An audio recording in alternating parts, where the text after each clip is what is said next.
Biden mengumumkan dirinya mundur sebagai calon presiden dari Partai Demokrat dalam sebuah surat.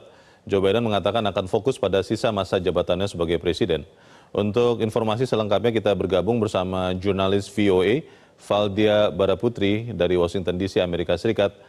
Valdia, siapa yang akan menggantikan Joe Biden sebagai calon presiden dari Partai Demokrat?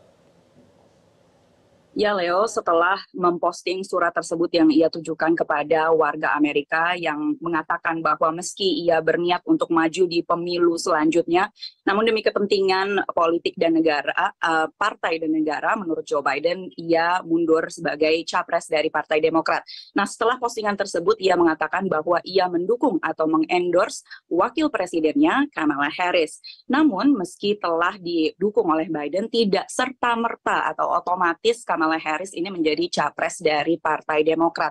Masih banyak nama-nama lain dari Partai Demokrat yang berpotensi menjadi capres. Selain itu, capres dari Partai Demokrat secara resmi juga baru akan diumumkan atau diresmikan pada konvensi Partai Demokrat di Chicago pada bulan Agustus atau bulan depan begitu. Nah, nama-nama kuat lainnya dari Partai Demokrat ini ada sejumlah gubernur, ada dari California, dari Michigan, dari Pennsylvania, dan juga pemimpin-pemimpin senior Partai Demokrat lainnya.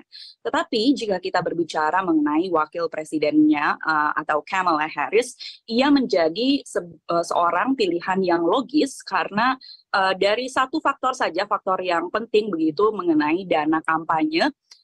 Kamala Harris ini bisa mewarisi atau mendapatkan akses kepada dana kampanye Biden-Harris yang telah dikumpulkan selama ini yang jumlahnya lebih dari 90 juta US dollar atau sekitar 1,5 triliun rupiah.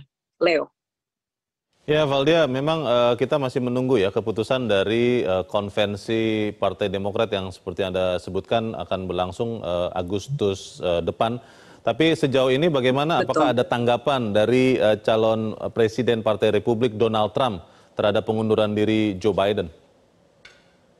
Ya, setelah pengumuman pengunduran diri dari Joe Biden tersebut, pengunduran diri sebagai capres Partai Demokrat tersebut, Donald Trump di media sosialnya menyatakan atau memberikan pernyataan yang cukup kuat begitu kata-katanya terhadap keputusan Biden. Ia mengatakan, saya quote, bahwa Joe Biden yang licik tidak layak untuk mencalonkan diri sebagai presiden dan tentu saja tidak layak untuk menjabat dan tidak akan pernah layak untuk menjabat. Itu adalah kata-kata yang diungkapkan oleh mantan Presiden Donald Trump yang sekarang menjadi capres resmi dari Partai Republik.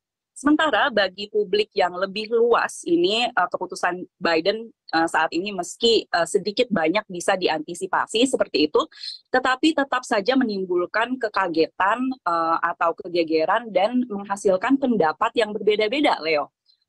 Satu laporan dari Associated Press mengatakan bahwa delegasi atau perwakilan pemilih Demokrat yang sudah bersiap untuk datang ke konvensi Partai Demokrat di Chicago dan bersiap untuk mengukuhkan Joe Biden sebagai capres dari Partai Demokrat, dan kini Joe Biden mundur dari pencalonan tersebut, mereka mengaku bingung.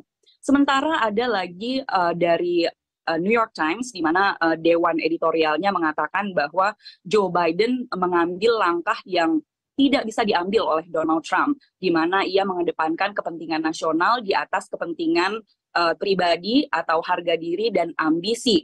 Nah, mengenai apa yang akan terjadi selanjutnya, apa yang akan terjadi di konvensi Partai Demokrat nanti, begitu kemudian siapa yang akan diresmikan sebagai capres dari Partai Demokrat dan maju pada November mendatang, itu hanya waktu yang bisa menjawab hal tersebut, Leo. Baik, kita tunggu sama-sama kelanjutan dari peristiwa politik di Amerika Serikat ini. Jurnalis VOA Valdia Baraputri melaporkan langsung dari Washington DC, Amerika Serikat.